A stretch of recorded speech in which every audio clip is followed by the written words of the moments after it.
हरे कृष्णा। आप सभी का, प्रेमी भक्तों का यहाँ पर शनिवार के इस सत्संग कार्यक्रम में हार्दिक स्वागत है। कृष्ण कुमार प्रभु और उनकी टीम को मेरा धन्यवाद कि उन्होंने मुझे आज ये अवसर प्रदान किया कुछ बोलने के लिए गुरु के विषय में, गुरु की जो हम दीक्षा लेते हैं उसके विषय में, उसका महत्व समझने के लिए। पहले जिन्होंने यहाँ पर कौन कितने लोग दीक्षा लिए हुए, आज जिनकी दीक्षा हो गई अभी पिछली बार, कितने लोग हैं? 1 2 3। तो आप सभी को अभिनंदन। और आपका जो ये विशेष इस प्रकार का भाग्य है उसके लिए बधाई।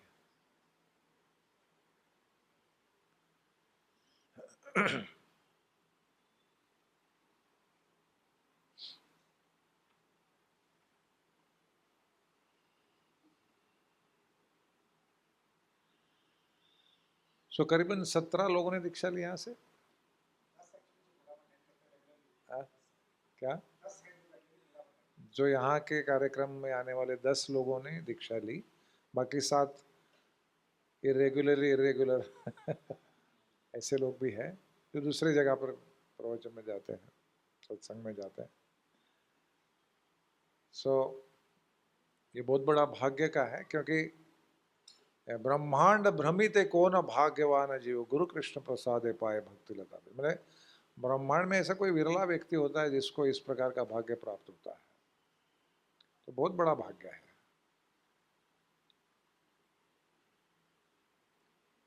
किस प्रकार का भाग्य है, ये क्यों लिया इन्होंने दीक्षा? क्या फैशन के लिए लिया, कुछ सामाजिक प्रतिष्ठा के लिए लिया, ये लोग लेते हैं इसलिए हम भी ले लेते हैं? ऐसे नहीं है। ये बहुत गहरा विषय है दीक्षा लेना, शिष्यत्व प्राप्त करना।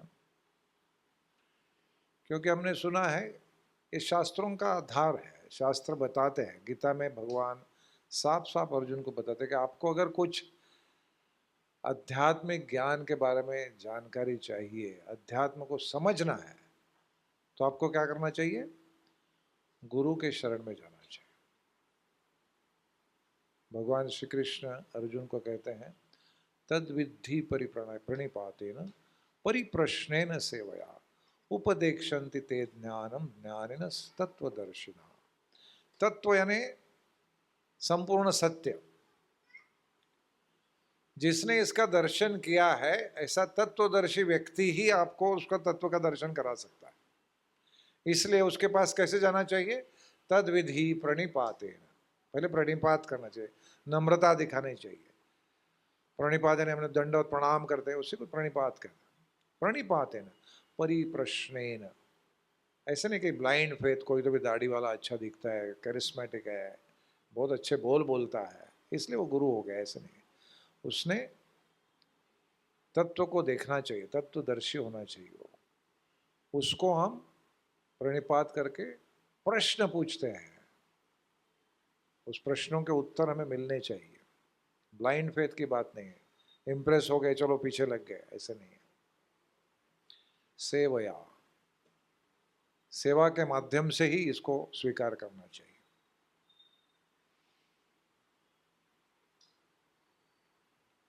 तद विज्ञानार्थम स गुरुम एवाभिगच्छेत्।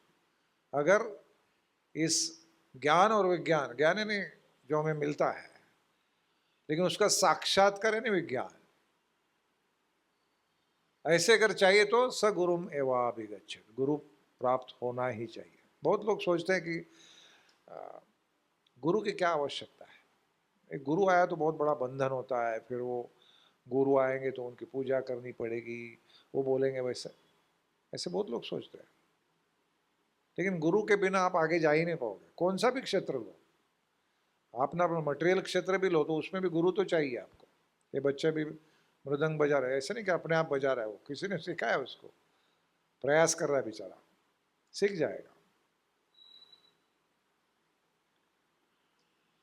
तद्विद्धि प्रणिपातेन परिप्रश्नेन सेवया उपदेक्षन्ति ज्ञानम ज्ञानिनस्तत्वदर्शिनः।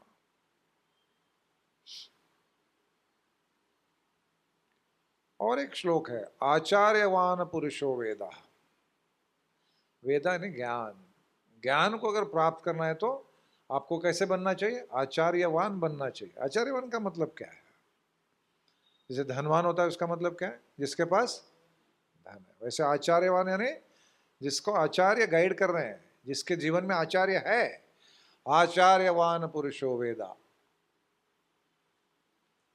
ऐसे ही लोग परम गति को स्वीकार कर सकते, परम गति को प्राप्त कर सकते हैं। इसलिए गुरु का होना अनिवार्य है। क्या होता है गुरु लेने से? कि कोई गीता पढ़ने के लिए कोई शिक्षक चाहिए, इसलिए हमें गीता समझेगी थोड़ी सी, इसके लिए गुरु नहीं होते। गुरु हमें इसके आगे बहुत कुछ दे सकते हैं। क्या दे सकते हैं? इसका प्रमाण है श्री चैतन्य महाप्रभु की एक छोटी सी कथा में।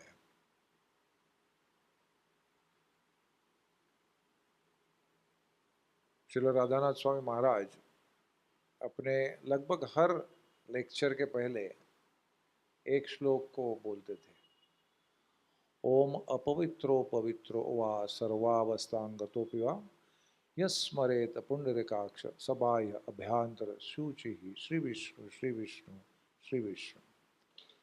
पुंडरीकाक्ष जिसके कमल के जैसे नयन है, ऐसे विष्णु भगवान श्री कृष्ण, भगवान श्री राम, इनका जो जो कोई स्मरण करेगा उसका जीवन कैसे हो जाएगा? सबाय अभ्यांतर शुचि ही, और बाहर से अंदर से पूर्ण शुद्ध हो जाएगा। भले वो ओम अपवित्रो पवित्रो वा, कैसे भी कौन से सर्वावस्थांग तो भी वा, हर स्थिति में से गुजरा हो, जैसे ही भगवान का स्मरण करता है क्या होता है? सबाह्य अभ्यांतर शुचि। यह हमारे जीवन का लक्ष्य है। हमारे जीवन का एकमात्र लक्ष्य है हमारे जीवन को शुद्ध करना, शुद्ध करके भगवान को समर्पित करना, यह जीवन का लक्ष्य है। तो इसकी क्वालिफिकेशंस कुछ नहीं होती है। आप जैसे भी हो, जैसे आपने स्मरण किया, आप उस लाइन में लग गए। तो बहुत कोई विद्वान है, संस्कृत का स्कॉलर है, पीएचडी है, धनवान है, सुंदर है, कुरूप है, जो भी है, इसकी कोई आवश्यकता नहीं। आप जैसे भी हो भगवान के स्मरण में लग जाओ, गुरु के आदेश के अनुसार। तो चैतन्य महाप्रभु की एक छोटी सी कथा आती है। श्री चैतन्य महाप्रभु ने संन्यास लेकर अपनी माँ के कहने से, माँ की आज्ञा से, माँ ने कहा कि तुम वृंदावन चले जाओगे तो मुझे फिर से दर्शन नहीं होंगे। लेकिन ये जो पूरी धाम है वो नवद्वीप के बाजू में ही है, लोग आते जाते रहते हैं, आपके कोई ना कोई मुझे न्यूज़ मिलते रहेगी, मुझे अच्छा लगेगा। मानो एक ही घर में 2 कमरे हैं ऐसे लगता है, तो आप पुरी में रहो। जबकि महाप्रभु का ये उद्देश्य नहीं था, वो तो वृंदावन जाना चाहते थे, परंतु माँ ने कहा इसलिए उन्होंने स्वीकार किया, मैं पुरी में रहूँगा। तो पुरी आ गए और फिर पुरी से अपने बड़े भाई श्री विश्वरूप जिन्होंने संन्यास लिया था उनके कई साल पहले, उनको ढूंढने के लिए उस बहाने निकले। उद्देश्य था प्रचार का, भगवान के नाम का प्रसार का, लेकिन बाहरी कारण था विश्वरूप की खोज। उसके कारण निकल पड़े और निकले और आखिर में एक जगह आ गए जिसका नाम है श्रीरंग क्षेत्र। तो कावेरी के तट पर है, तो कावेरी में स्नान किया श्री चैतन्य महाप्रभु ने और मंदिर पहुंच गए। और जैसे ही उन्होंने श्री रंगनाथ का विग्रह देखा तो महाप्रभु को लगा मैं अभी यशस्वी हो गया। क्या लगा उनको? मैं यशस्वी हो गया, आई एम सक्सेसफुल।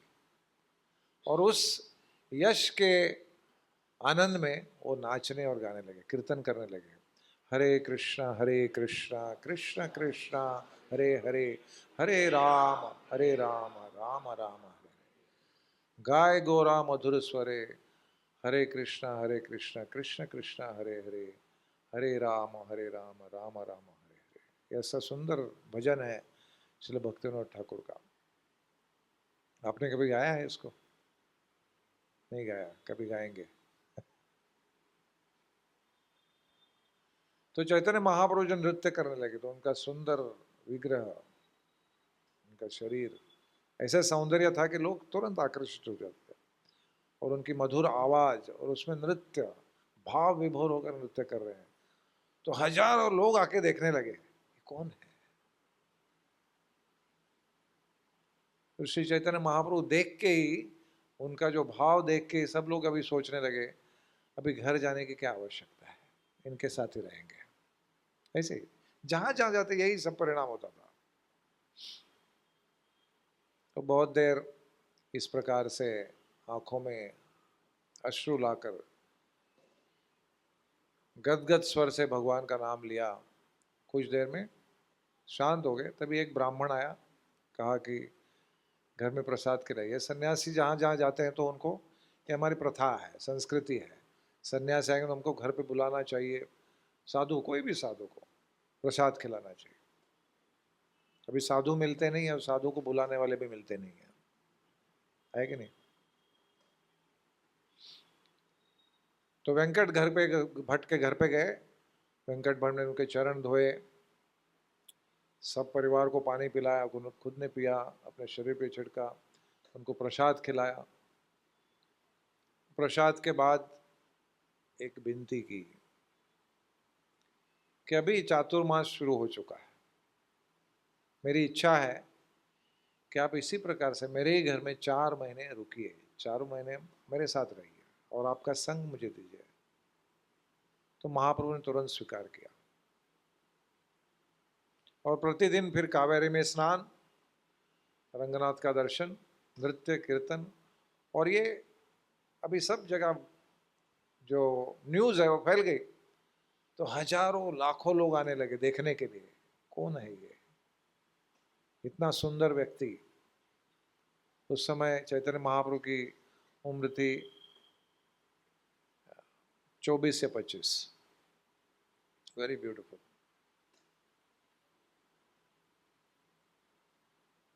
और अनेकों ब्राह्मण वहां पर भगवान श्री रंगनाथ की सेवा करते थे। उनमें से एक व्यक्ति था, एक ब्राह्मण था, जो प्रतिदिन आकर कोने में बैठकर भगवान रंगनाथ के लिए गीता पठन करता था। 2, 2.5, 3 घंटे तक गीता पढ़ता था, पहले श्लोक से आखिरी श्लोक तक, और बीच बीच में रोता था, शरीर के रोंगटे खड़े हो जाते थे, आवाज गदगद होता था। तो महाप्रभु देखते थे कि कौन है व्यक्ति, बराबर तो गाता नहीं गीता, उसको गीता के श्लोक पढ़ने नहीं आते थे बराबर से, अटकता था बीच बीच में, फिर भी देखते थे कि रो रहा है, आनंद में है। तो एक दिन चैतन्य महाप्रभु ने उसको पूछा कि भाई आप तो बहुत प्रसन्न लग रहे हो, क्या ऐसा कौन सा गीता का भाग है, कौन सा श्लोक है जिसमें आपको इतना आनंद आ रहा है कि आप रो रहे हो। तभी ब्राह्मण बोला, ऐसा है, असल में मैं अनपढ़ हूँ, हाँ, गंवार, मुझे कुछ आता नहीं, गीता पढ़ने को नहीं आती, परंतु मेरे गुरु महाराज ने मुझे आज्ञा दी थी कि प्रतिदिन रंगनाथ के लिए आपको गीता पढ़नी है, इसलिए मैं पूरा प्रयास करता हूँ कि गीता पढ़ूं, तो मुझे क्षमा करें, मैं बराबर बात बोल नहीं पाता। तो चैतन्य महाप्रभु ने पूछा, लेकिन ये इस प्रकार का आनंद, रोना, ये भाव कहाँ से आ गया, क्यों ऐसा करते हैं आप, कौन सा विशेष भाग है जिसमें आपको इतनी रुचि आती है। तो उन्होंने कहा कि ऐसा कोई भाग नहीं है, जैसे ही मैं पहले श्लोक में शुरुआत करता हूं गीता के, कौन सा श्लोक है पहला, हाँ, धर्म क्षेत्रे कुरुक्षेत्रे समवेतायुत्सवा मामका पांडवाश्चैव किम कुरुत संजय। किसने बोला ये श्लोक? धृतराष्ट्र उवाच। तो जैसे ही ये श्लोक से शुरुआत करते हैं तो मेरे सामने एक दृश्य आ जाता है, मैं साक्षात देख सकता हूँ भगवान श्री कृष्ण सांवले रंग के, पीतांबर वस्त्रधारी, मोर मुकुट धारी, और वो बैठे हैं रथ के ऊपर, और पीछे पार्थ हैं और उन्हें घोड़ों की लगाम अपने हाथ में ली है। ये दृश्य देखकर मेरी नजर ही हटती नहीं, मैं भगवान श्री कृष्ण को ही देखते रहता हूँ, और वो देखकर पूरा गीता खत्म होने तक मैं वही देखते रहता हूँ। मुझे दूसरा कुछ देखता नहीं, मैं अक्षर तो देख रहा हूँ लेकिन सामने कौन दिख रहे हैं?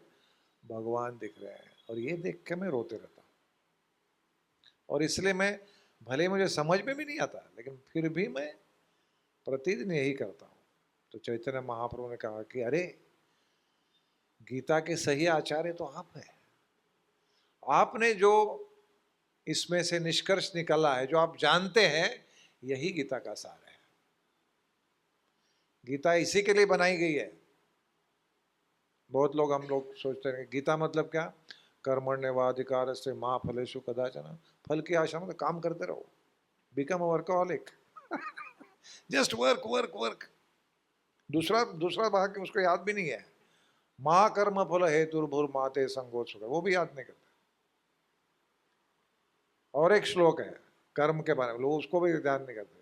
यज्ञार्थात् कर्मणो अन्यत्र, यज्ञ के अलावा और कोई कर्म करना नहीं चाहिए, ये गीता का ही श्लोक है। लेकिन हम कौन सा याद रखते हैं? माँ फलेश्वर, फल क्या? करते रहो, बस काम करते रहो, वर्कहॉलिक बनो। ये गीता का सार नहीं है। गीता का सार है सर्वधर्मान परित्यज्य माम एकम शरणं व्रज अहम त्वं सर्व पापेभ्यो मोक्षयिष्यामि मा शुचा। मन मना भव मद भक्तो मध्याजी माम नमस्कुरु। मेरी सेवा करो, मेरी पूजा करो, मुझे मेरे भक्त बनो। ये गीता का सार है, यही उनको दिख रहा है। तो महाप्रभु कहते हैं आपको गीता समझ में आई, आप ही गीता के आचार्य हो। दूसरे जो पढ़ रहे हैं, इनके श्लोक सुंदर सुंदर तरीके से परफेक्ट मीटर में गा रहे हैं, वो गीता के आचार्य नहीं है। ये कथा हमको ये दिखाती है कि अगर गुरु के ऊपर विश्वास है, भले आप अनपढ़ हो, आपको पढ़ाई भी नहीं आती है बराबर, फिर भी गुरु की आज्ञा का सही तरीके से पालन करेंगे तो आपको कृष्ण मिलेंगे, साक्षात दर्शन देंगे। इसलिए श्रील प्रभुपाद जब अमेरिका में गए तो अमेरिकी स्टूडेंट्स वो पूछते थे, have you seen God? Prabhupada क्या बोलते? Yes I can show you also. मैं आपको भी दिखा सकता हूँ, you can talk to God. ऐसे प्रभुपाद एक्चुअली बोलते थे, you can actually talk to God, I will teach you the process by which you can talk to God. तो बोलते थे प्रभुपाद। कभी कभी अपने ग्रंथ लेके पढ़ते थे, अपने लेक्चर को सुनते थे। तो शिष्यों ने पूछा ऐसा क्यों करते हैं आप? आपने ही तो लिखा है, आपने ही तो बताया है। बोले नहीं, मैं ये देखना चाहता हूँ कृष्ण क्या बताना चाहते हैं। क्योंकि मैंने लिखा ही नहीं, जो कृष्ण ने बताया वो मैंने लिखा, अभी उसको मैं फिर से पढ़ रहा हूं।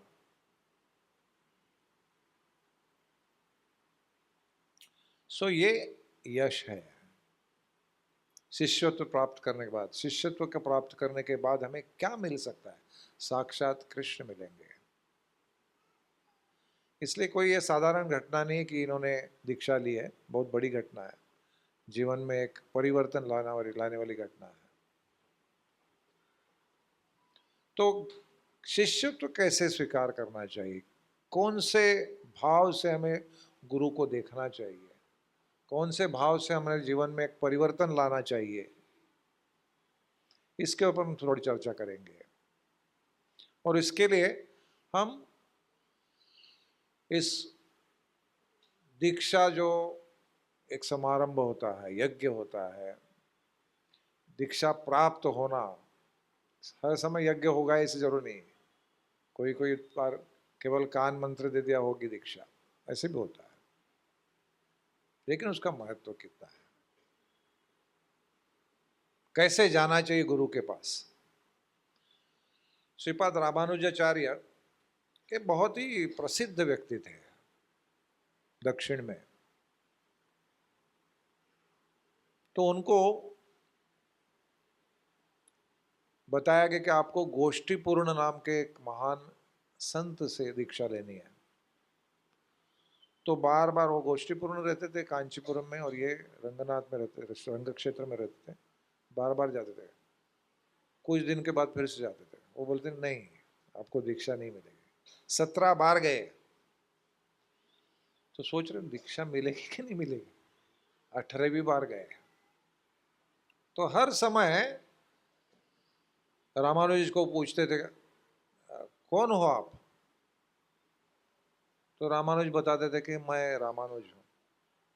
तो रामानुज कोई तभी उस समय साधारण व्यक्ति नहीं थे। रामानुज को यमुनाचार्य का जो आखिरी इच्छा था वो पता था। किसी शिष्य को पता नहीं, लेकिन उनको पता था। ये उनकी पहले से ही स्थिति थी, इतने एडवांस थे वो। उसकी कथा अलग है, रामानुज के ऊपर 2-3 घंटे का प्रवचन हो सकता है, वो बाद में करेंगे। लेकिन रामानुज बार बार जा रहे हैं, वो बोल रहे हैं कि आप कौन हो? मैं रामानुजाचार्य हूँ, रामानुज हूँ। फिर 18वीं बार उन्होंने बताया, वो बहुत रोने लगे कि आप दोगे कि नहीं दोगे? मेरे जीवन का क्या, मेरा जीवन व्यर्थ है, अर्थहीन है, मुझे दीक्षा मिलनी है, मैं भी जाऊंगा नहीं। तो आप कौन हो? तभी उन्होंने कहा, मैं आपका दास हूं। जैसे उन्होंने कहा मैं दास हूं, तो ठीक है, दीक्षा मिल जाएगी। अभी तक कौन थे वो? रामानुज। आज क्या बने? दास हूं। ऐसे नहीं, ये तो लीला है। रामानुजाचार्य साक्षात लक्ष्मण है, तो लक्ष्मण के अवतार है वो।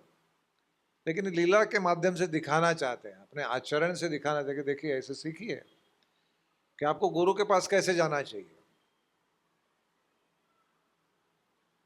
श्री चैतन्य महाप्रभु, उन्होंने कैसे गुरु को स्वीकार किया?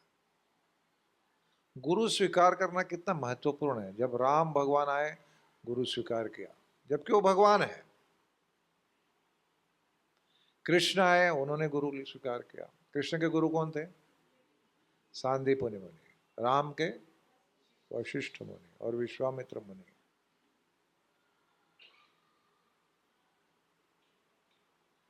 राम का एक विशेष गुण था, है तो भगवान, सब कुछ जानते हैं। भरत उनको कहते हैं आपके पे अंदर विशेष गुण है, इसलिए आपको राजा बनना चाहिए, मुझे नहीं बनना चाहिए। भरत जब आता है चित्रकूट राम को मिलने, तो राम को अनेक कारणों से वो समझाता है कि नहीं, आप आइए, आपका ही राज है। तो राम बार बार बोले नहीं, पिता की आज्ञा में यहीं रहूंगा।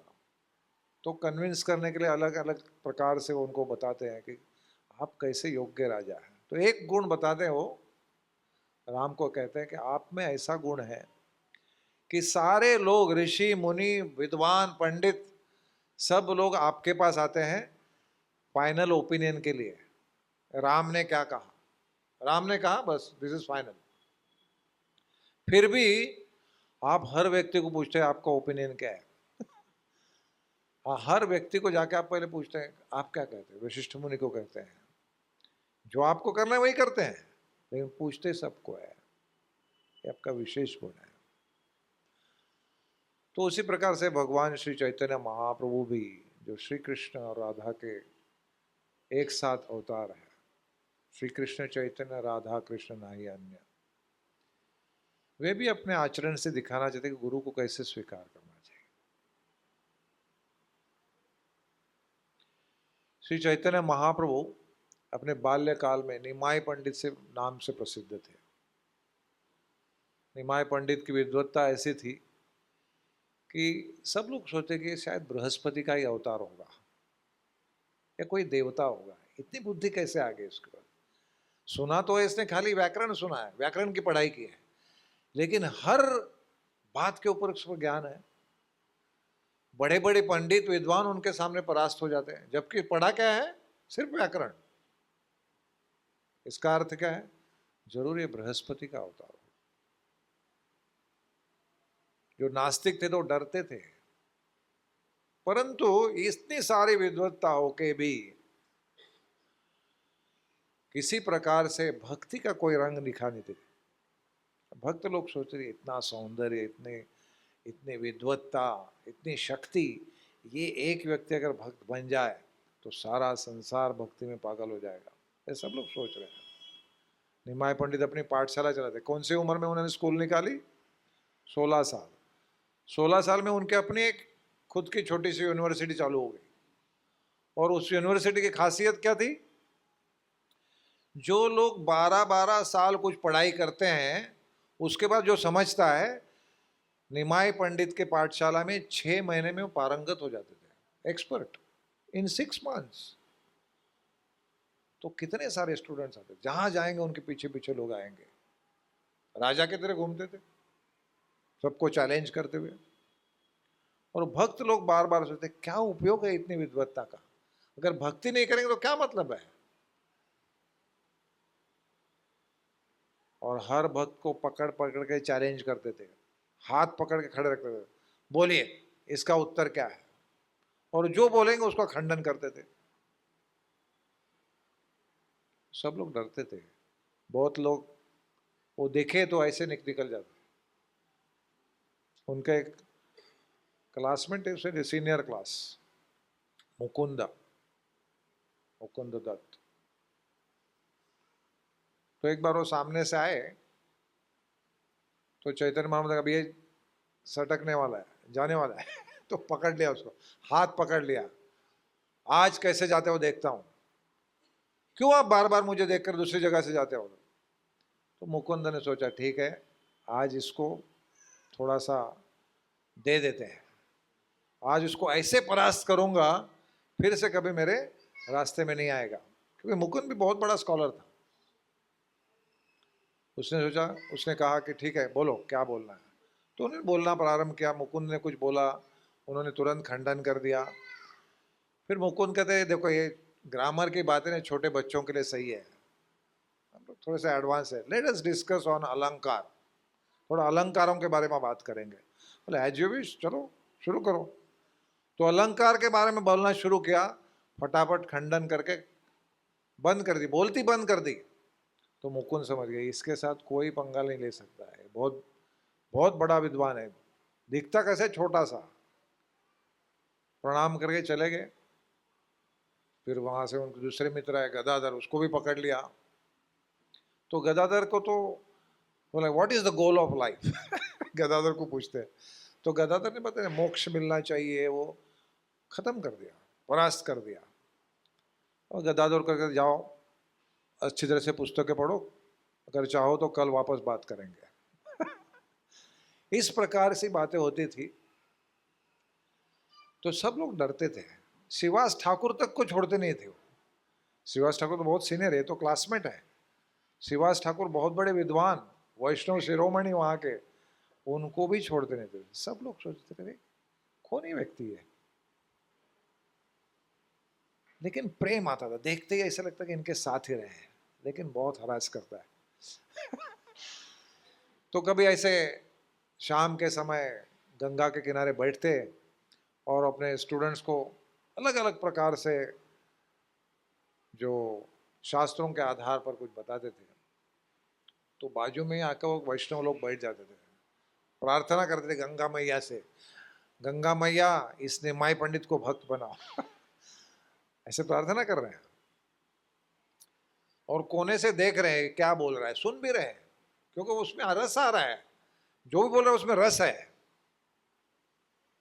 एक वैष्णव को रहा नहीं गया, वो जाके एक दिन पकड़ लिया निमाय पंडित को, हाथ पकड़ के बोला निमाय ये सब तुम्हारा जो वर्ड जगली ये सब कर रहे हो, शास्त्र अध्ययन, शास्त्र को वाद विवाद, इससे क्या मिलने वाला है, अनलेस यू गेट कृष्ण भक्ति लाइफ इज यूजलेस।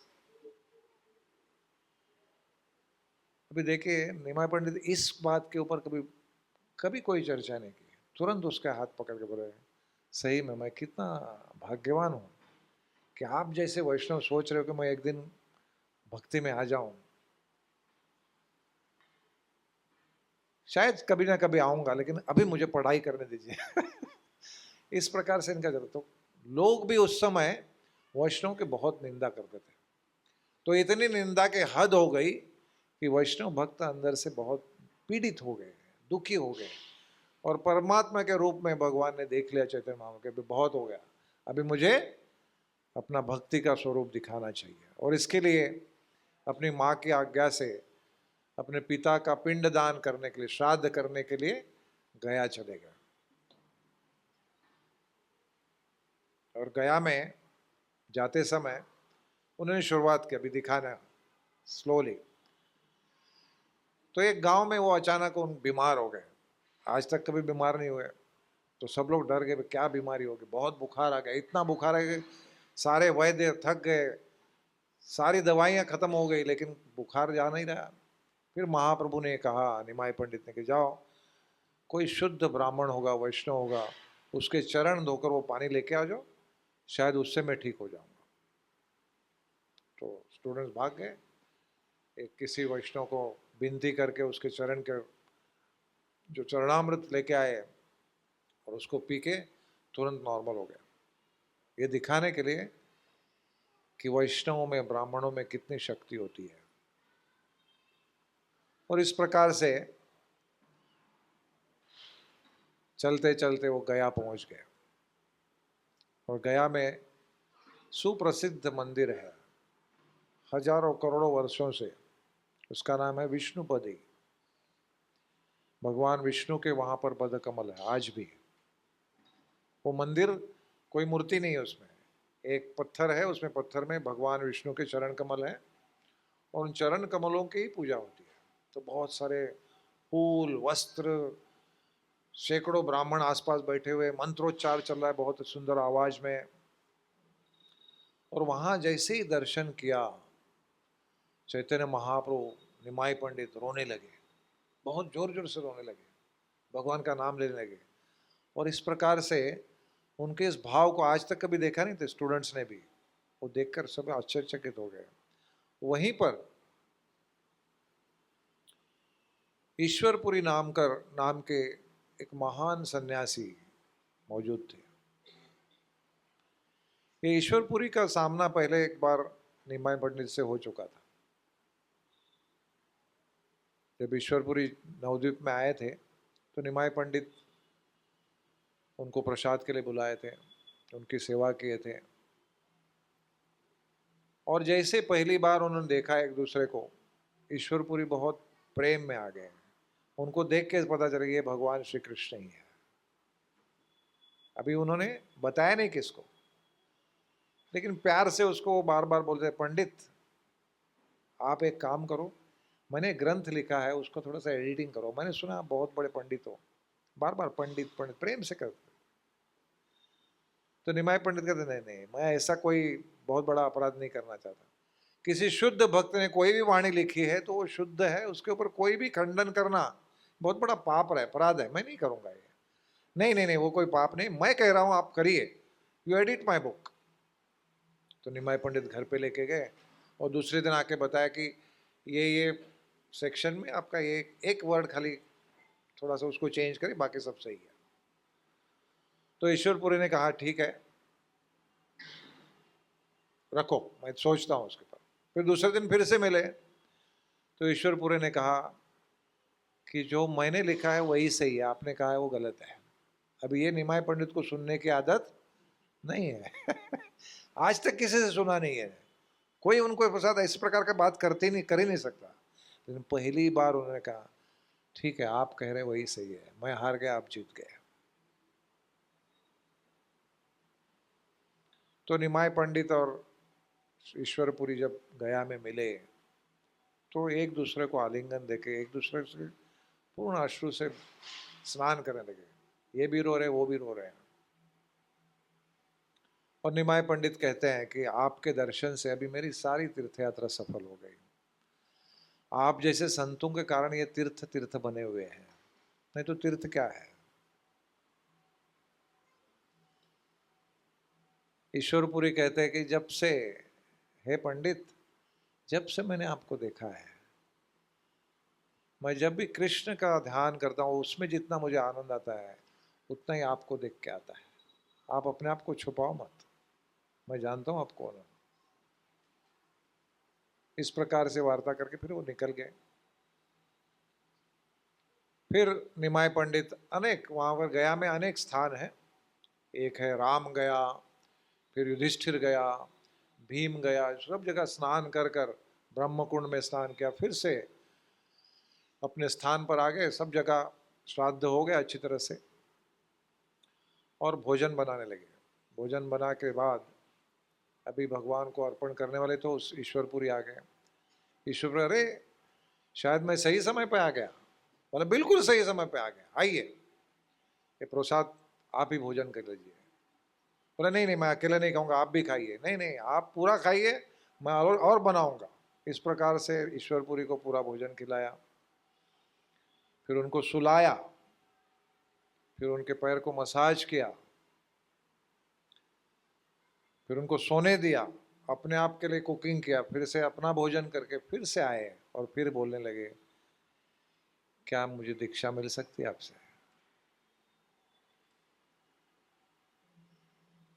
तो ईश्वरपुरी ने क्या कहा, दीक्षा क्यों, मैं अपने आप का, मेरा जीवन ही आपको देता हूं, दीक्षा छोटी बात है, मैं अपने आप को आपके समर्पित करता हूं। और इस प्रकार से चैतन्य महाप्रभु की दीक्षा हुई, हरिनाम दीक्षा। उनको हरिनाम के साथ, हरे कृष्ण महामंत्र के साथ और भी एक मंत्र दिया गया, वो लेकर, अब ये बहुत सुंदर कथा है, लेकिन उसके में हम जाएंगे नहीं क्योंकि हम लोग अटक जाएंगे, समय हो रहा है अपना। ये कथा मैंने इसलिए कही है कि ये मूड है, हाउ टू एक्सेप्ट गुरु। चैतन्य महाप्रभु ने क्या किया, पहले अपने आप को डिफीट करवा लिया। गुरु के सामने हमें अपनी विद्वत्ता को कभी, अपनी योग्यता को कभी दिखानी नहीं चाहिए। एक ही योग्यता है हमारी उनके सामने, फर्स्ट क्लास फूल, ये अपनी योग्यता है। We are a fool number 1।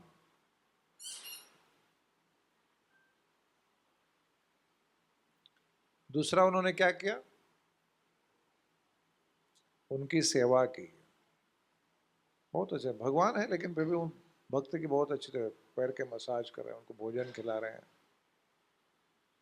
और फिर आगे जाके चैतन्य महाप्रभु जब वाराणसी में प्रबोधानंद सरस्वती के अनेक हजारों मायावादी शिष्यों को मिलते हैं, वहाँ भी वो बोलते हैं कि मैं वेद वगैरह जानता नहीं, मेरे गुरु मुझे बिल्कुल मूर्ख समझते थे। तो मूर्खता के कारण उन्होंने कहा आपको वेद समझ में नहीं आएंगे, आप केवल इस मंत्र का जप उच्चार करो, हरे कृष्णा कृष्णा कृष्णा हरे हरे, हरे राम राम राम हरे हरे।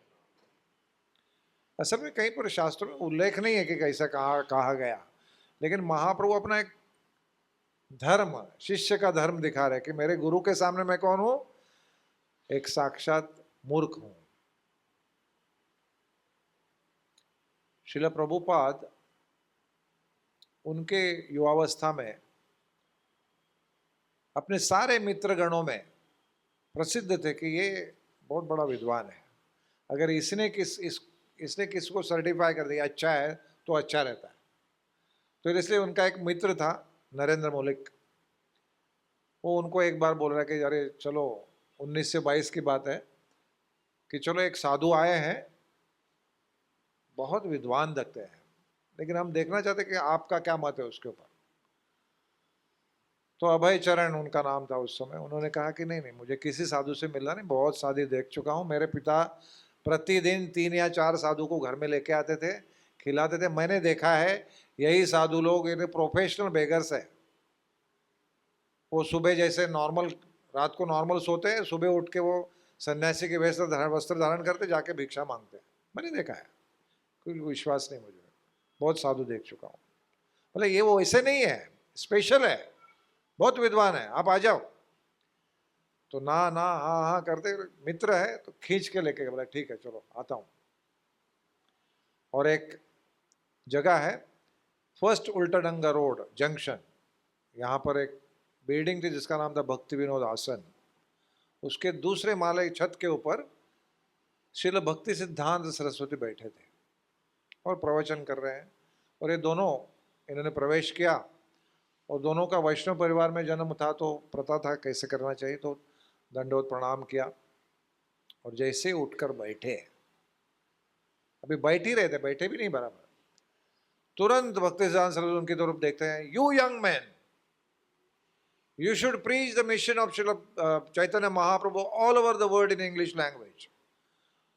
तो अभय चरण पीछे देख रहा है किसको बोल रहे हैं जबकि उन्होंने, I am talking to you.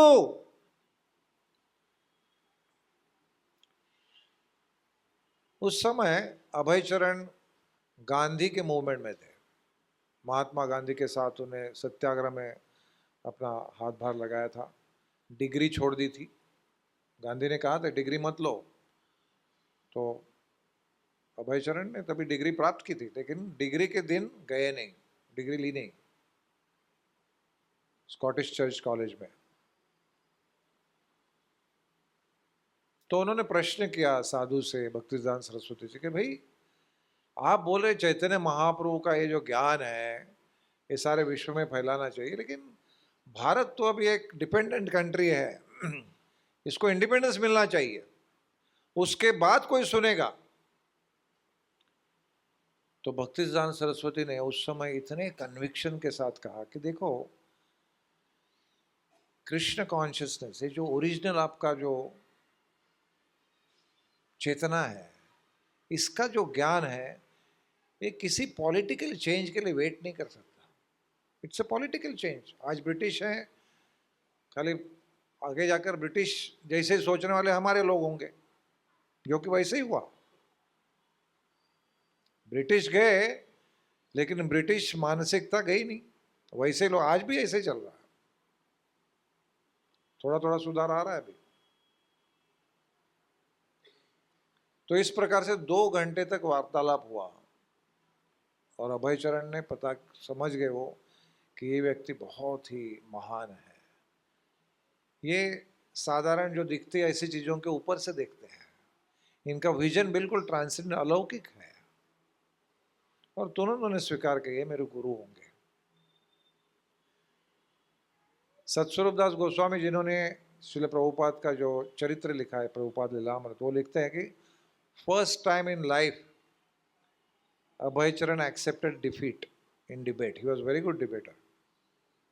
जैसे चैतन्य महाप्रभु ने फर्स्ट टाइम एक्सेप्ट किया अपने गुरु से डिफीट, जो शब्द बताया उसको उन्होंने बोला नहीं आपका गलत है मेरा सही है, यहाँ पर भी, जबकि उनके पास स्ट्रांग आर्गुमेंट थी कि इंडिपेंडेंस इज अ मस्ट, फिर वो समझ नहीं, he is a very very wonderful person, highly elevated person. इस प्रकार से 10 साल तक उन्होंने अपने हृदय में उनको गुरु के तरफ देखा, उनके लिए बहुत मदद की। उनके जो जो शिष्य आए, इलाहाबाद में उन्होंने इलाहाबाद गौड़ीय मठ स्थापन करने की मदद की, जहाँ जहाँ जाते थे गौड़ीय मठ की मदद करते थे। क्यों? क्योंकि वो अपने हृदय में भक्तिसिद्धांत सरस्वती को गुरु मानने लगे थे। और फिर 1933 में 33 ये एक्सेप्टेड इनिशिएशन। उसके पहले का एक वाक्य है, तब तक भक्तिसिद्धांत सरस्वती और इनके में भी 7-8 दर्शन हुए रहेंगे, लेकिन एक दर्शन जो विशेष था वृंदावन में हुआ। कि वृंदावन में उनकी परिक्रमा चल रही थी भक्तिसिद्धांत सरस्वती के शिष्यों की, अनेक सन्यासी, अनेक शिष्य टेंट्स में रहते थे और परिक्रमा करते थे। तो उस समय प्रभुपाद जब आगरा जा रहे थे, उनको पता चला अरे बाजू में ही परिक्रमा चल रहे, तो वो रात के समय पहुंच गए, शाम के समय। तो अनाउंसमेंट हो रही थी उसी समय कि जिनको भी दर्शन लेना है आसपास के लीला स्थलों का वो जा सकते हैं, और जिनको श्रील भक्तिसिद्धांत सरस्वती का लेक्चर सुनना है वो यहाँ पर लेक्चर सुन सकते हैं। तो सारे लोग चले गए, केवल कुछ सन्यासी और प्रभुपाद बैठे रहे। और आस्ते आस्ते 1-2 घंटे के बाद बाकी लोग भी चले गए और 1-2 सन्यासी और प्रभुपाद बैठे, 3 या 4 लोग ही थे। 4 घंटे के बाद जब लेक्चर खत्म हो गया, उसके बाद भक्तिसिद्धांत सरस्वती उठकर चले गए और दूसरे दिन यात्रा खत्म करके वो चले गए, प्रभुपाद भी चले गए वहाँ से, कोई आदान प्रदान नहीं। परंतु जब भक्तों ने कहा कि ये व्यक्ति आपसे दीक्षा लेना चाहता है इलाहाबाद में, तुरंत भक्तिसिद्धांत सरस्वती बोले, yes I know him, I will give him initiation, मैं दीक्षा दूंगा। ये बहुत ध्यान से सुनते हैं, जाते नहीं सामने बैठे रहते हैं। ये क्यों? क्योंकि अभी तक 10 साल में उन्होंने पहले ही बहुत सेवा कर दी थी गुरु की और ध्यान से सुना था। तो गुरु को सामने सामने दिखाने की जरूरत है, गुरु देखते रहते क्या कर रहे हैं लोग। भले ही हमको पता लगता नहीं होता कि भाई उनको पता है क्या मैं कौन हूं, जरूरी नहीं है। एक अलग प्रकार का, अलग लेवल का कनेक्शन होता है।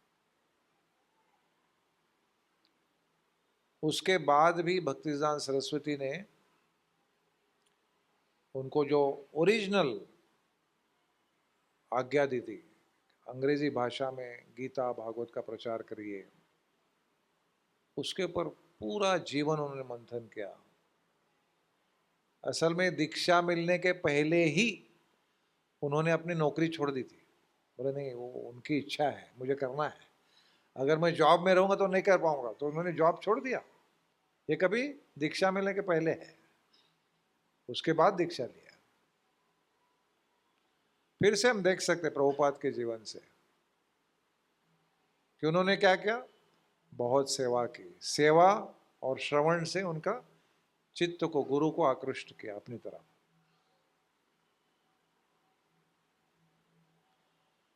जब उन्होंने ये आज्ञा दी, यू यंग मैन, तो यंग मैन बोला था, यंग मैन नहीं बोला था। So he was addressing many youth. कभी कभी हमें लगता है कि मेरे गुरु ने मुझे कुछ डायरेक्ट आज्ञा देनी चाहिए, परंतु किसी लेक्चर में, प्रवचन में जो कुछ भी बोलते हैं वो हमारे लिए आज्ञा ही है। जैसे हमारे अस्पताल में प्रभुपाद की एक शिष्या रहते थे, आज भी वो वृंदावन में रहते हैं, हर ग्रेस नर्तकी माता थी। She is a German by birth, और वो साइकेट्री नर्स थी। सो somehow she came to the hospital for some service. तो उन्होंने कहा कि प्रभुपाद ने मुझे कहा था डिस्ट्रीब्यूट बुक्स, ऐसा उन्होंने एक लेक्चर में बता दिया। तो मैं बाद में जाके बोला कि आपको प्रभुपाद ने बोला था डिस्ट्रीब्यूट, वो जरा लीला बताइए ना जरा, हाउ यू मेट प्रभुपाद। बोले Prabhupada never met me, Prabhupada मुझे मिले ही नहीं कभी, मतलब ऐसे मिले लेकिन ऐसे 1-to-1 कभी नहीं मिले। तो लेकिन आपने बताया था कि मुझे बताया कि बोले लेक्चर में बताया ना उन्होंने कि if you want to please me distribute my books, that is my personal आज्ञा। सो कभी कभी हमें लगता है कि मुझे कुछ पर्सनल मिलना चाहिए, है कि नहीं? क्यों सनातन धर्म प्रभु, लगता ना सर, जाओ सनातन धर्म का प्रचार करो, ऐसे ऐसा लग सकता है, लेकिन जरूरी नहीं है। जो लेक्चर में बोलते हैं यही हमारी पर्सनल आज्ञा है, और एक पर्सनल आज्ञा तो आपको मिल चुकी है। हिज होलीनेस तमाल कृष्ण महाराज, उनका जब तिरोभाव हो गया, उसके बाद उनके शिष्यों को परम पूज्य राधानाथ स्वामी महाराज मिल रहे थे, तो बहुत विरह में थे। तो महाराज के लेक्चर के बाद एक शिष्य ने प्रश्न पूछा, ये मैंने रिकॉर्डिंग सुनी है इसलिए बता रहा हूँ, लेकिन बहुत प्रेरणादायी घटना है। तो शिष्य पूछ रहे थे कि महाराज, जब आपके गुरु चले गए तो आपका मन कैसे था, कैसे लगा? क्योंकि सब लोग, रमाल कृष्ण महाराज अकाल ही समय चले गए, बहुत जल्दी चले गए, जस्ट 52। तभी महाराज ने बताया कि हम सब लोग तो डिवास्टेटेड थे, मतलब पूरा संसार में जितने शिष्य थे सब लोग एकदम, उनको सब शून्यायतम जगत सर्व, संसार एकदम शून्य लगने लगा। फिर हमने जो स्क्रिप्चर्स को याद करके पता चला कि नहीं, जो वपु है उससे ज़्यादा वाणी श्रेष्ठ है, जो उनके इंस्ट्रक्शंस है उसके माध्यम से हम गुरु के साथ रह सकते हैं। सो मैंने फिर देखा कि मुझे क्या आज्ञा मिली है। तो ऐसे डायरेक्ट महाराज का भी कोई संपर्क नहीं था महाराज प्रभुपाद के साथ, there is no direct instruction. So then he said, then I received one instruction, chant Hare Krishna. So since then I'm chanting very, very sincerely. I took it up as my goal, okay, I'll chant very sincerely. So that all of us have got. So even if there are many people in the lecture hall, it is still a personal instruction to every disciple. और प्रभुपाद ने बहुत बार भक्ति में आने के बाद भी हमारी जो सांसारिक भावना होती है, भौतिक चेतना होती है, वो चलते रहती है. तो भक्ति में आने के बाद भी हमसे मैं ऐसे बनूंगा, इस प्रकार का भक्त बनूंगा, मैं प्रभुपाद बनूंगा, मैं गुरु बनूंगा, मैं काउंसलर बनूंगा, मैं मेंटर बनूंगा, मैं ऐसा बहुत बड़ा विद्वान भक्त बनूंगा, ऐसे. This is very common. हमें कुछ नहीं बनना है, यही प्रभुपाद दिखा रहे हैं. जबकि प्रभुपाद इतने विद्वान थे कि आज भी उनके जो लिखे हुए ग्रंथ है वो यूनिवर्सिटीज में टेक्स्ट बुक्स है, लोग उसके ऊपर पीएचडी करते हैं. ये प्रभुपाद के ग्रंथों की क्वालिटी है. बड़े बड़े विद्वान लोग, बड़े बड़े इंडोलॉजी के प्रोफेसर्स, वो प्रभुपाद के ग्रंथ पढ़ते हैं. फिर भी प्रभुपाद ने कभी ऐसे नहीं सोचा. प्रभुपाद जीवन भर, वो अमेरिका जाने तक भी बार बार अपने गुरु भाइयों के पास जाते थे, बोले क्या मैं कैसे सेवा करूँ आपकी. जो उनके गुरु के शिष्य हैं उनको असिस्ट करने में लगे रहे जिंदगी भर. अमेरिका पहुंचने के बाद भी जब थोड़ा यश मिला तो उन्होंने खत लिखा गौड़िया मठ के वैष्णवों को कि आप लोग आइए, you take charge of the temple, I will help you in preaching. यही बात करते थे उस समय में. This is the right mood. दास दासानुदास. अगर ये मूड है, then Krishna will bestow his mercy through the Guru परंपरा. हमारे जो गुरु है, साक्षात हरित्वेन समस्त शास्त्र है. सारे शास्त्रों का कथन है साक्षात हरि, हरि के जैसे ही उनका सम्मान होना चाहिए, क्योंकि वो हरि के प्रेषित है, हरि के रिप्रेजेंटेटिव है. यस्य प्रसादात भगवत प्रसादो यस्य प्रसादान न गुति कुतोपि. अगर उनकी प्रसन्नता नहीं है, उनकी कृपा नहीं है तो कोई गति नहीं होगी. लेकिन उनकी कृपा है तो यस्य प्रसादात भगवत प्रसाद हो, भगवान की कृपा हमें तुरंत मिल जाएगी. इसीलिए ये जो शिष्यत्व हमारे जितने भी यहाँ भक्त हैं जिन्होंने प्राप्त किया है, ये बहुत बड़ा एक जीवन का अविस्मरणीय ऐसा प्रसंग है जिसका जो मूल्य है, इस दीक्षा मिलने का मूल्य है, ये शायद हमें समझने को भी समय जाएगा, बहुत समय जाता है. लेकिन फिर भी इन कथाओं के माध्यम से, अपने जो आचार्य है उनके जीवन से, उसको हम समझने का प्रयास करते हैं. मैंने ये बोला है, फिर भी मुझे भी समझ में नहीं आ रहा है. ये सत्य है, क्योंकि गुरु के पास जाना है नहीं, you have to be egoless. It is not possible, it's not easy. आपका नाम क्या है? व्रजराज दास, व्रजनाथ, व्रजनाथ दास. ये नया नाम क्यों दिया गया?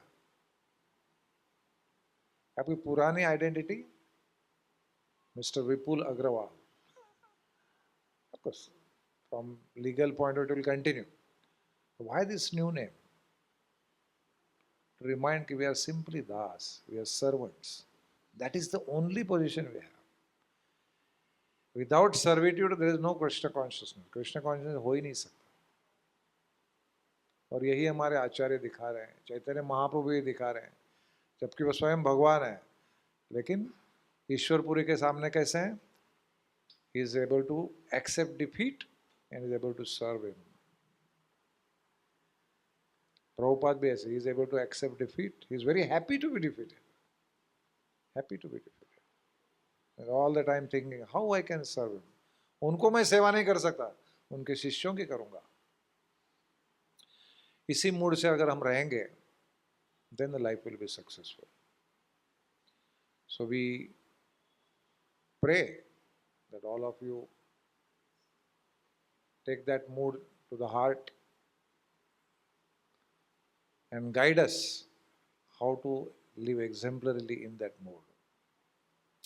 Hare Krishna, Krishna Krishna, Hare Hare, Hare Rama, Rama Rama, Hare. Srila Prabhupada ki jai.